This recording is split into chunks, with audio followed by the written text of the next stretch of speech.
interesting. So you're moving in, huh? No, I'm not moving in. I'm trying to fix the place up to sell it and get rid of it. You know, my mom willed it to me about 20 years ago, and I just want to get it off my hands, maybe get a little cash. Well, you ain't gonna sell anything with the asylum up the hill up there. You know, they get out of there periodically. And this is the first place they come, you know, it's so close and all. Great. So he plays around the wires a little bit hard. But they've all been lobotomized, you know, pretty harsh lobotomies. Yeah, they're all pretty harmless. They stick a big old screwdriver or ice pick right in here and here, wiggle around, turns the brains, the egg yolk, you know, so you don't have nothing to worry about. There, I'll just throw this little lever here. Looks like it's pretty working. I'll have to notify somebody about that weird wire down here leading to your deep freeze. I'll have to tell somebody about that. He leaves. I got Mr. Bracer in a deep, deep hypnotic state. And I got my mind on leaving. It's been a long day in the office. I'm exhausted. I've got him imagining that he's out on a beach, walking among the surf. Isn't it peaceful being free of all your constraints? Being out wandering countryside. You can be healed in a minute, Mr. Bracer. You can be healed in a minute. All you need to do is get this jaw contraption off of you. Now every time you hear the buzzing of the intercom, I'm playing a little trigger in his mind, that means that you'll be free of all constraints. You'll be able to run free without biting anything. You'll be able to eat only what's given to you, okay? Eat. Buzzes. People should not be interrupting me in the middle of a session. Eat. Yes. Is this Dr. Hazard? Yeah. How can I help you, Head?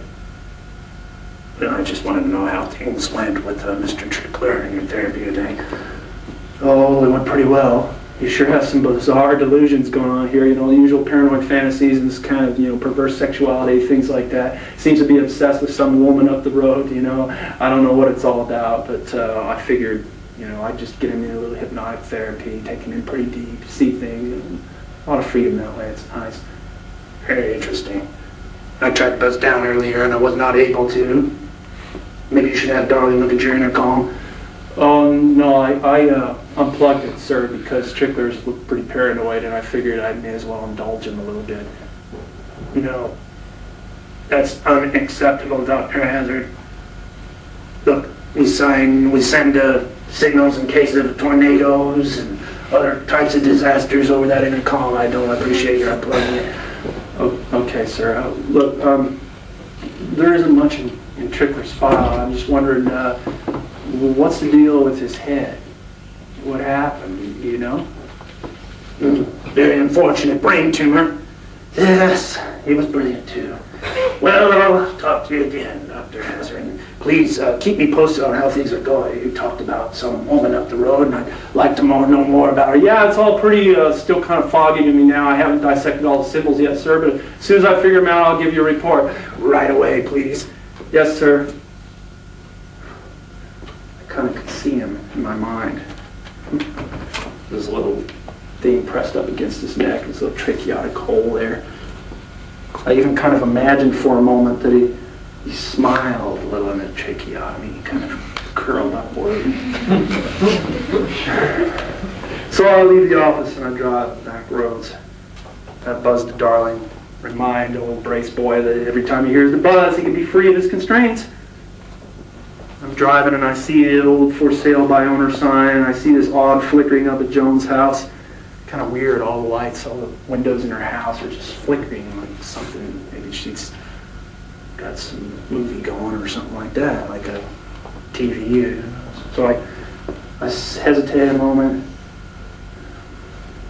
Why not? A little family therapy, nothing wrong with that. I pull up around the bend there and go up to her house. I kind of park a little bit back behind the house so that no one at the asylum will notice. I don't want them to think anything unethical is going on or anything like that. I go up to her front door, twirl a little hand-wound doorbell kind of thing. The flickering goes off. She opens the door. It's amazing. She looks exactly like the fantasies that Trickler and I had together, and I'm astonished. And frankly, I'm astonished. I see what she looks like. And I'm staring at her. I think she notices that. She has a crowbar kind of at hand and ready to bash me over the skull.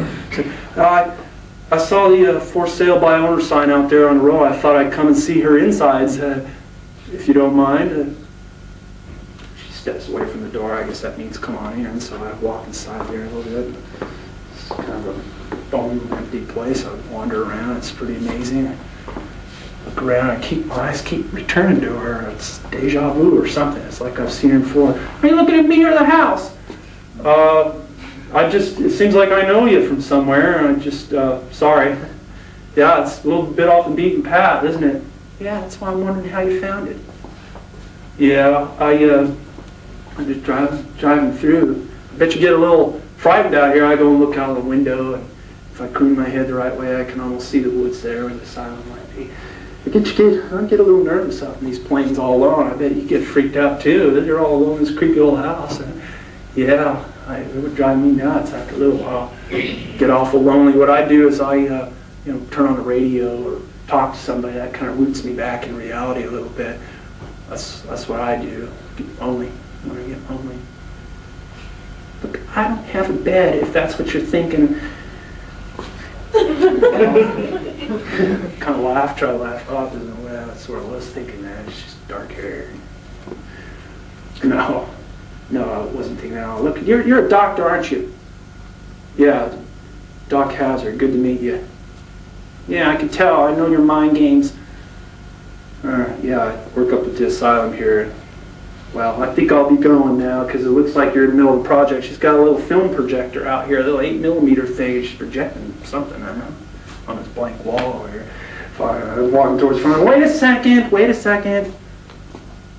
Sorry, it is a little bit lonely out here. There's a lot of solitude, and it does kind of get me after a little while. I mean, anyone could just drive up my drive here, strap me down in bed, rape me, lock me in the cellar, and no one would ever come. Know what I mean?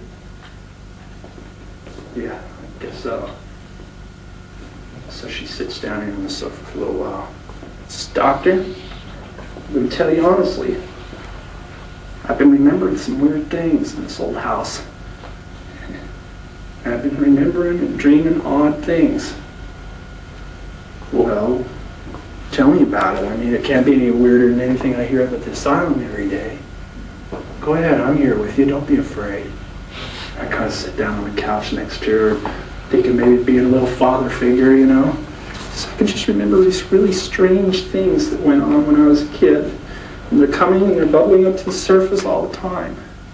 I don't know what to make of them. I can remember a lot of games that my dad and I used to play out in these back plains. I don't know.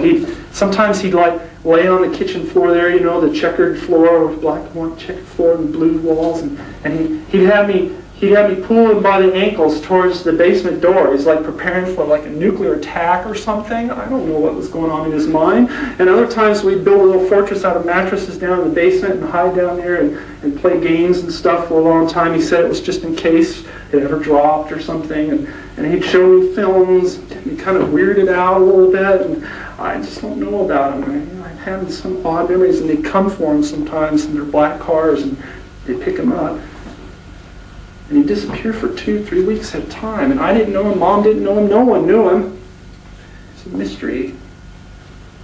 And I'm just thinking about him. Well, did your dad ever hurt you in any way? Yes. Can you tell me about it? She starts crying a little bit. I look away to give her some privacy. Go ahead and talk about it. It might help you get rid of it. I gotta sleep here at night. I'm not gonna tell you any more about this man. All right, just relax. Just relax. I'm here with you. I kind of put my arm back behind her a little bit, comfort her a little bit. Did he ever hurt you? That's my question. Yeah, he poked me once. What do you mean he poked you once?